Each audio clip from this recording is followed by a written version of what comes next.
만무방 두 번째 시간입니다. 이어서 보겠습니다. 4페이지 왼쪽 하단 괄호 5번 다음부터입니다. 이 꼴들을 멀거니 바라보니 응칠이는 마뜩치 않게 코를 휙 풀며 입맛을 다시었다. 응호의 짓이 어리석고 우라가 터져서이다. 요즘 응호가 형에게 잘 말도 않고 왜 어딱비딱하는지 그 속은 응칠이도 모르는 바 아닐 것이다. 응호가 이 아내를 찾아올 때 꼭 3년간 머슴을 살았다. 그처럼 먹고 싶던 술 한 잔 못 먹었고 그처럼 침을 삼키던 그 개고기 한 매 물론 못 샀다. 그리고 사경을 받는 대로 꼭꼭 장리를 도왔으니 후일 선체로 썼던 것이다. 이렇게까지 근사를 모아 얻은 계집이련만 단 2해가 못 가서 이 꼴이 되고 말았다.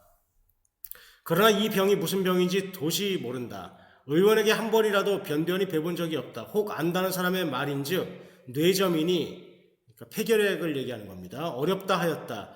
돈만 있으면야 뇌점이고 연병이고 알바가 못 될 거로되 사나흘 전 거리로 쫓아나오며 성님 하고 팔을 챌 적에는 응호도 어지간히 급한 모양이었다. 왜 응칠이가 몸을 돌리니 허둥지둥 그 말이 이제는 별 도리가 없다. 있다면 꼭 한 가지가 남았으니 그것은 엊그저께 산신을 부리는 노인이 이 마을에 오지 않았는가. 그 노인이 응호를 특히 동정하여 15원만 들이어 산치성을 올리면 구슬한다는 뜻이죠. 씻은 티 낫게 해주리라는데 성님은 언제나 돈 만들 수 있지요. 거 안 된다. 치성 들여 날 병이 안 낫겠니? 하여 여전히 딱 대고 그냥 응칠이가 이걸 딱 잡아댄 이유는 이제 전부 사기라고 생각을 했으니까 그런 거겠죠.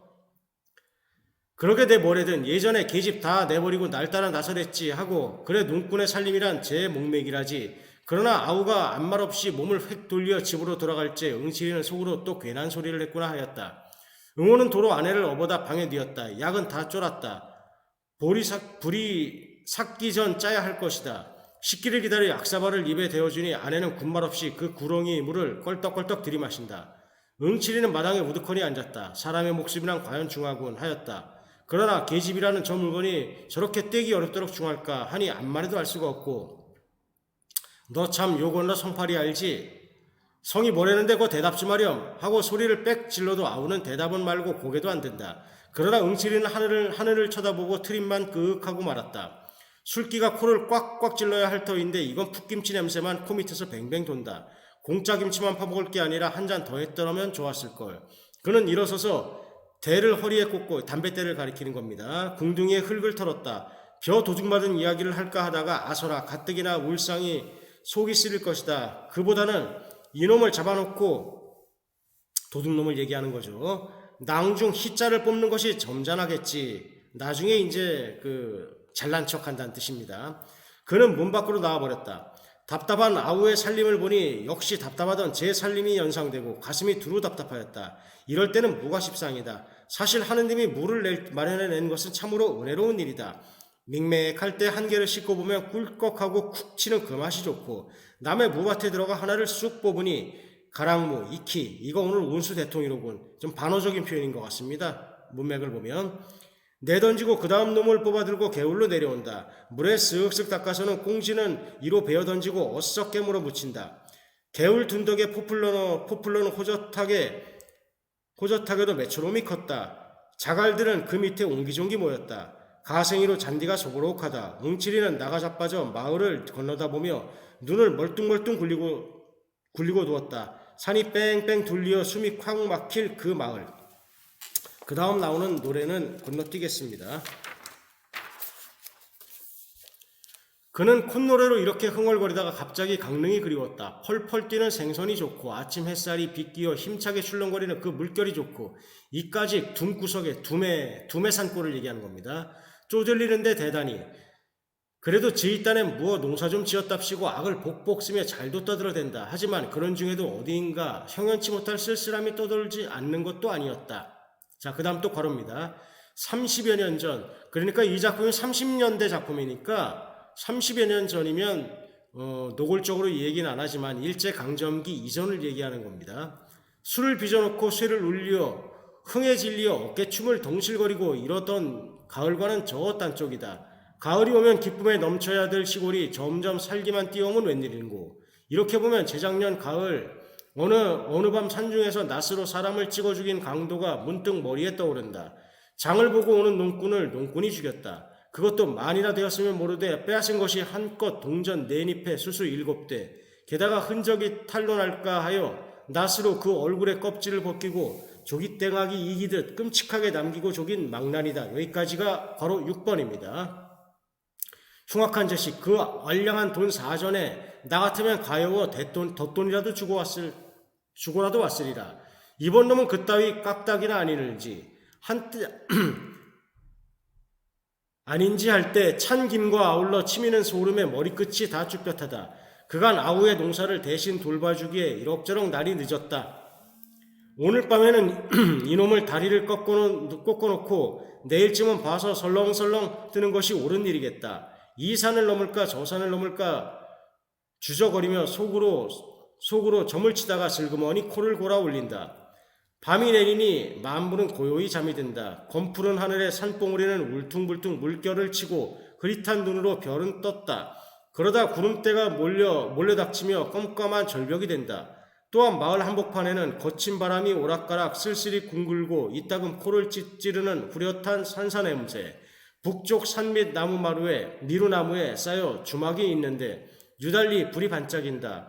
노새노새 젊어서 오너라. 노랫소리는 나직나직 한산이 흘려온다. 아마 별을 뒤심대고 외상이리라. 응칠이는 잠자코 벌떡 일어나 바깥으로 나섰다. 그리고 다 나와서야 그 집 친구에게 눈치를 안 채이도록 내 잠깐 다녀옴세 어딜 가나. 친구는 웬 영문을 몰라서 뻔히 쳐다보다 밤이 이렇게 늦었으니 나갈 생각 말고 어여 이리 들어와 자라 하였다. 기껏 둘이 앉아서 개코짖고 떠들다 갑자기 일어서니까 꽤 이상한 모양이었다. 건너마을가 담배 한 봉 사오려고. 담배 여기 있는데 또 사 뭐하나. 친구는 호주머니에서 굳이 연봉을 꺼내어 손에 들어 보이더니 이리 들어와 섬이나 좀 쳐주게. 섬이라는 건 이제 가만히를 얘기하는 겁니다. 가만히 이전에 원래 섬이었습니다. 아 참 깜빡 하고 응칠이는 미안스러운 낯으로 뒤통수를 극적극적한다. 하기는 섬을 좀 쳐달라고 며칠째 당부하는 걸 노름에 몸이 팔려 그만 잊고 했던 것이다. 먹고 자고 이렇게 신세를 지면서 이건 썩 안됐다 생각은 했지만 내 곧 다녀올 걸 뭐 어정쩡하게 한마디 남기곤 그 집을 뒤에 남긴다.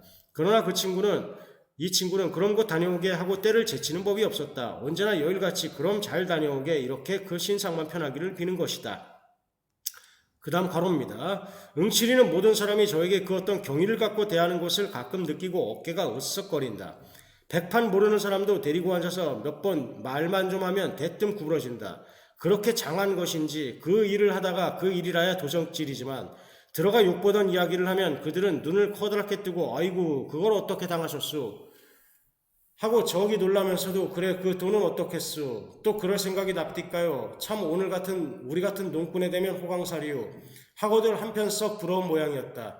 저들도 그와 같이 진탕 먹고 살고는 싶으나 주변 없어 못하는 그 울분에서 그런 이야기만 들어도 다소 위안이 되는 것이다. 응칠이는 이걸 잘 알고 그 누구를 눈에다 거꾸로 박아놓고 달아나다가 붙들려 경치던 이야기를 부지런히 하며 자네들은 안정 멀었어 하고 흰소리를 치며 그들은 옳다는 뜻이겠지 묵묵히 고개만 껐덕껐덕하며 속없이 술을 사주고 담배를 사주고 하는 것이다. 여기까지 7번입니다.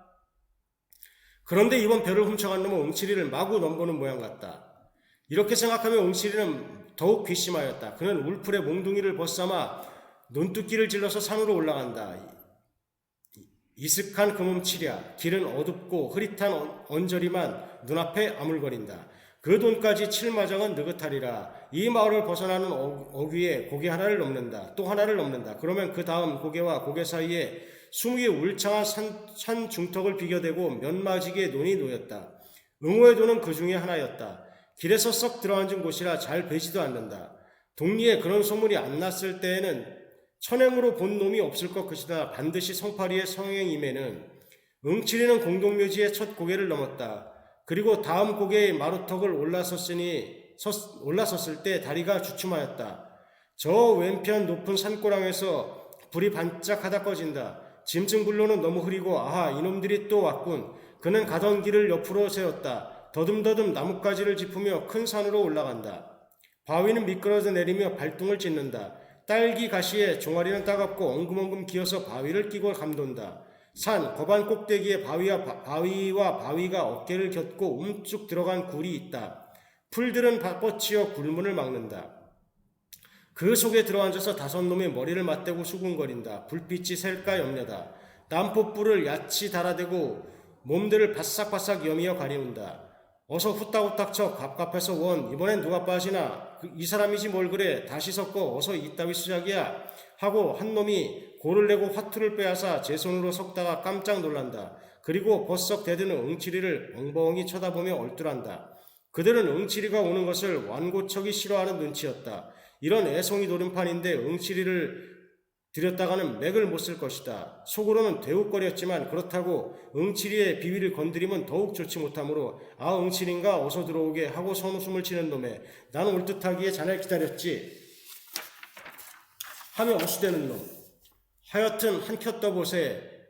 이놈들은 손을 잡아들이며 썩들 환영이었다. 사실은 응치리 뒤에 내용이 나오면 이제 뒤에 내용을 보면 알겠지만 응치리를 꼭 이제 반길 리는 없습니다. 근데 이제 응치리가 워낙에 완력이 세고 만무방이고 그러니까 겉으로는 환영하는 채 하는 겁니다. 응치리는 그 속으로 들어서며 무서운 눈으로 좌중을 한번 훑어보았다. 자, 그 다음 또 괄호입니다. 그런데 재성이도 그 틈에 끼어 있는 것이 아닌가. 4날 전만 해도 응치리더러 먹을 양식이 없으니 돈 좀 취하라던 놈이 의심이 부쩍 일었다. 도둑이란 흔히 이런 노름판에서 씨가 퍼진다. 그 옆으로 기호도 앉았다. 이놈은 며칠 전 제 계집을 팔았다. 그 돈으로 영동 가서 장사를 하겠다던 놈이 노름을 왔다. 객간주지에 딸 듯 싶은가 하나는 용구, 농사인 힘 안 쓰고 노름에 몸이 달았다. 시키는 부역도 안 나온다고 동리에서 손돌을 맞은 놈이다. 그리고 남의 집 머슴 녀석. 폼을 내고 멋없이 점잔을 피우는 중늙은이 상투쟁이 이 물건은 어디서 날아왔는지 보지도 못하는 놈이다. 채 이것들이 뭘 한다고. 응치리는 기호의 등을 쿡 찔러가지고 밖으로 나왔다. 외딴 곳으로 데리고 와서 자네 돈 좀 없겠나? 하고는 돌아서다가 웬걸 돈이 어디 눈치만 남고 얼음얼음한다. 아내와 갈렸다지 그 돈은 다 뭐했나? 아이 사람아 빚 갚았지. 기호는 눈을 내리깔면 매우 거북한 모양이다. 오른편 엄지로 한 코를 막고 흥 하고 내뿜더니 이번 빚에 쫄려 죽을 뻔했네 하고 묻지 않는 발뺌까지 얹어서 설대로 등허리를 극죽죽한다. 그러나 응치리는 속으로 이놈 하였다. 응치리는 실눈을 뜨고 기호를 유심히 쏘아주더니 꼭 4원 남았네 하고 선뜻 알리고 빚 갚고 뭐하고 흐지부지 녹았어.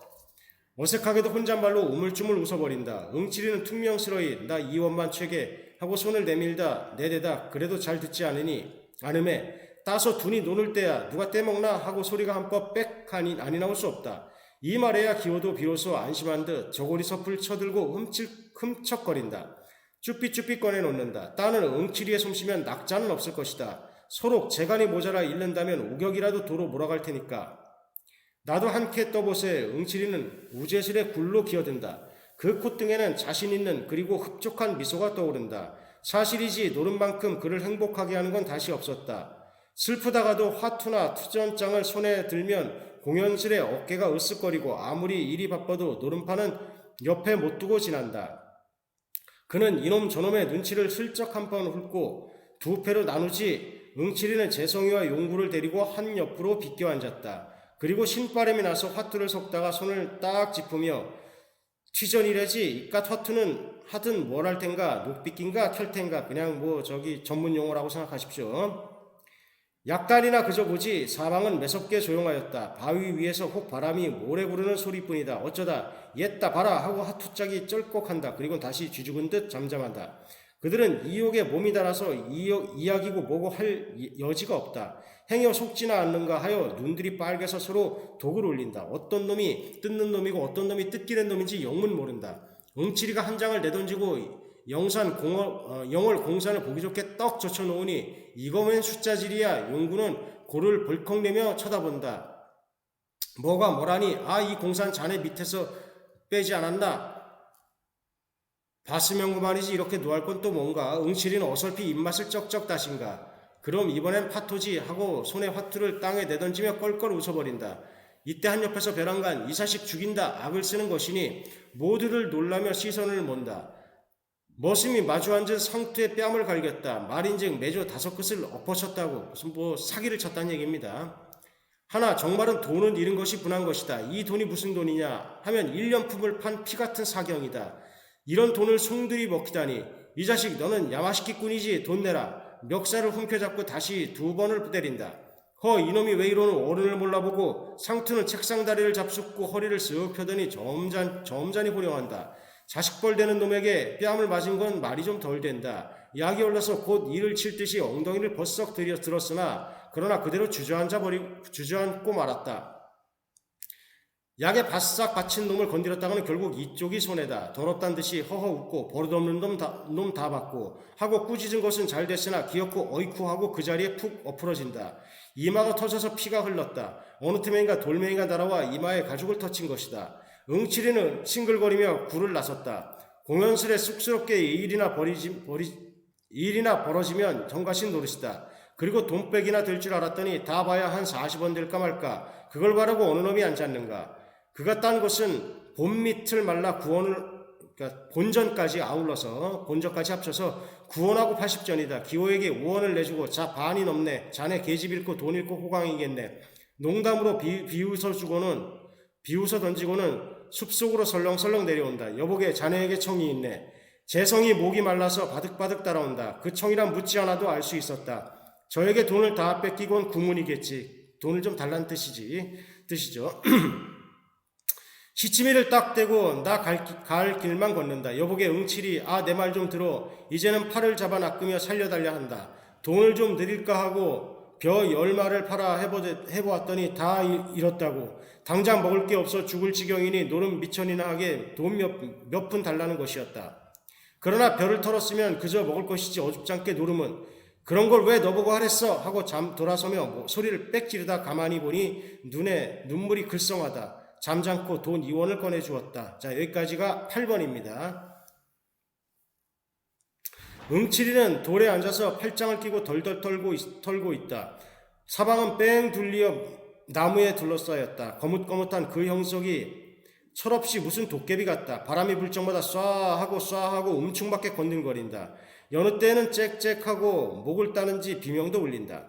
그는 가끔 뒤를 돌아보았다. 별일은 없을 줄 아나 혹 뭐가 덤벼들지도 모른다. 선왕당은 바로 등 뒤다. 족제비인지 뭔지 요동통에 돌이 무너지며 바스락바스락한다. 그 소리가 묘하게도 등진기를 쭉 긁는다. 어두운 꿈속이다. 하늘에서 이슬은 내리어 옷깃을 죽인다. 공포도 공포려니와 냉기로 하여 좀채로 견딜 수가 없었다. 산골은 산신까지도 줄였으려라. 아들 낳아달라고 떡 갖다 바칠 이 하나 없을 테니까. 이놈의 영감님 홧김에 덥석 달려들어 앞뒤를 다시 한번 휘돌아본 다음 설대를 뽑는다. 담뱃대입니다. 그리고는 오금뱅이로 불을 가리고는 한 대 뽁뽁 피워 물었다. 놈은 연암 칸 떨어져 그 아래 누웠다. 일심 정기를 다하여 눈에 불을 켜고 나무 틈으로 뚫어보고 앉았다. 그러나 땅에 대를 털려니 담뱃대 풀숲이 이상스레 흔들린다. 뱀이 아닌가. 9시월 뱀이라니 물리면 고만이다. 자리를 옮겨 앉으며 손으로 입을 막고 하품을 터친다. 아마 2시간은 더 넘었으리라. 이놈이 피령코 올 텐데 안 오니까 무슨 좋아할까. 이 짓이란 소문이 나기 전에 한 번 더 와보는 것이 원칙이다. 잠을 못 자서 눈이 빽빽한 것이 재물에 슬금슬금 감긴다. 이를 악물고 눈을 뎁으며 이번엔 허리가 노글거린다. 속은 쓰리고 골치는 때리고 불꽃 같은 노기가 불끈 일어서 몸을 옥죄인다. 이놈의 다리를 못 꺾어놔도 애비 없는 후레 자식이겠다. 닭들이 세 배를 운다. 멀리 산을 넘어오는 그 음향이 폭은 서글프다. 큰 비를 몰아드는지 검은 구름이 잔뜩 낀다. 하긴 지금도 빗방울이 뚝뚝 떨어진다. 그때 논둑에서 희끄무레한 헛개비 같은 것이 얼씬거린다.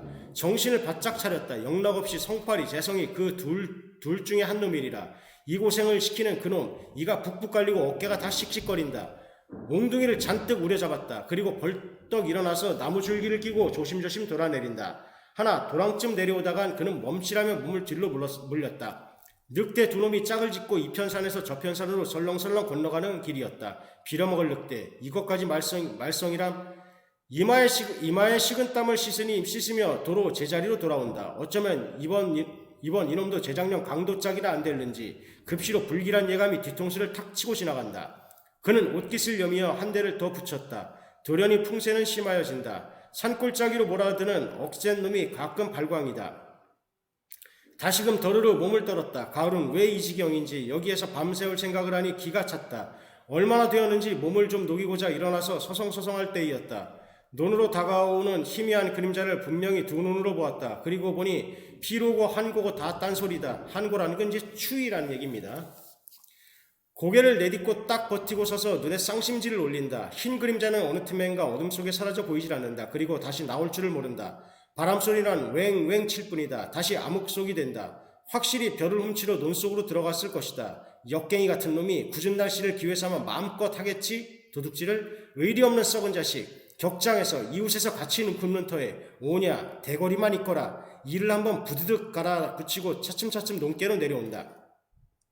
응치리는 논께로 바트기 내려서서 소나무에 몸을 착 붙였다. 섣불리 서둘러간 남의 횡액을 입을지도 모른다. 다 훔쳐가지고 나올 때만 기다린다. 몸뚱이는 잔뜩 힘을 올린다. 한 식격쯤 지났을까 도적은 다시 나타난다. 논둑에 머리만 내놓고 사면을 들번거리더니 그제야 기어나온다. 얼굴에는 눈만 내놓고 수건인지 뭔지 헝겊이 가리었다. 보찜을 등에 짊어매고는 허리를 굽으시 뺑손을 놓는다. 그러자 응치리가 날쌔게 달려들며 자식 남의 변을 훔쳐가니 하고 대포처럼 고함을 지르니 논둑으로 그대로 대굴대굴 굴러서 떨어진다. 얼결에 호되게 놀란 모양이다. 자, 괄호입니다. 응치리는 덤벼들어 우선 허리깨를 내리조졌다. 어이쿠쿠쿠쿠 하고 처참한 비명이다. 이 소리에 귀가 번쩍 뛰어서 그 고개를 들고 팔부터 벗겨보았다. 그러나 너무나 어이가 없었음인지 시선을 치거드며 그 자리에 우두망찰한다. 그것은 무서운 침묵이었다. 살뚱맞은 바람만 공중에서 북새를 논다. 한참을 신음하다 도적은 일어서더니 성님까지 이렇게 못살게 굴기요. 제법 눈을 부라르며 몸을 휙 돌린다. 그리고 흐느끼며 울음이 북받친다. 보찜을 내버린 채 내건 내가 먹는데 누가 뭐래 하고 대퉁스러이 내뱉고는 비틀비틀 논 저쪽으로 없어진다. 형은 너무 꿈속 같아서 멍하니 섰을 뿐이다. 그러다 얼마 지나서 한 손으로 그 보찜을 들어본다. 갑북이나 끽 말가웃이나 될는지 한 마리나 될는지 란 뜻입니다.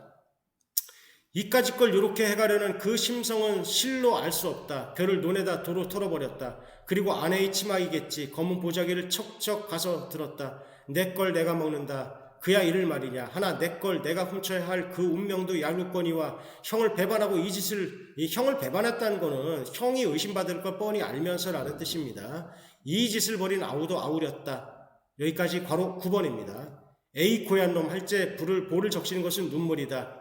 그는 주먹으로 눈물을 쓱 비비고 머리에 번쩍 떠오르는 것이 있으니 두레두레한 황소의 눈깔 시오리길을 남쪽 산으로 들어가면 어느 집 바깥들에 밤마다 늘 메어있는 투실투실한 그 황소 아무렇게 따지든 70원은 갈 데 없으리라. 그는 불이 나게 아우의 뒤를 밟았다. 공동묘지까지 건너왔을 때야 가까스로 만났다. 아우의 등을 탁 치며 얘 좋은 수 있다. 내 원대로 돈을 해줄게. 나하고 잠깐 내려오자. 씩씩한 어조로 기쁘게 달랬다. 그러나 아우는 입 하나 열려하지 않고 그대로 실축한다. 뿐만 아니라 어깨 위에 올려놓은 형의 손을 부질없다는 듯이 몸으로 털어버린다. 그리고 삑 달아난다. 이걸 보니 엄청나고 기가 확 막히었다. 이놈아 하고 악에 바치며 명색이 성이라며 그러니까 명색이 성이 동생한테 도둑질 하자는 얘기 말이나 하냐 뭐 그런 말입니다. 대뜸 몽둥이는 들어가 그 볼기장을 후려갈겼다. 아우는 몸을 모로 깎더니 신압으로 찌그러진다. 뒤미쳐 앞정갱이를 때리고 등을 팼다. 일어나지 못할 만치 매는 내리었다. 체면을 불과하고 땅에 엎드려 엉엉 울도록 매는 내리었다. 홧김에 하긴 했으되 그 꼴을 보니 또한 마음이 편할 수 없다. 침을 퇴에 뱉어 던지고 팔자 드신 놈이 그저 그렇지 별 수 있나. 쓰러진 아우를 일으키곤 등에 업고 일어섰다. 마지막 괄호입니다. 언제나 철이 날는지 딱한 일이었다. 속 썩는 한숨을 후 하고 내뿜는다. 그리고 어청어청 고개를 묵묵히 내려온다. 자, 여기까지 10번입니다. 자, 여기까지 하겠습니다. 수고했습니다.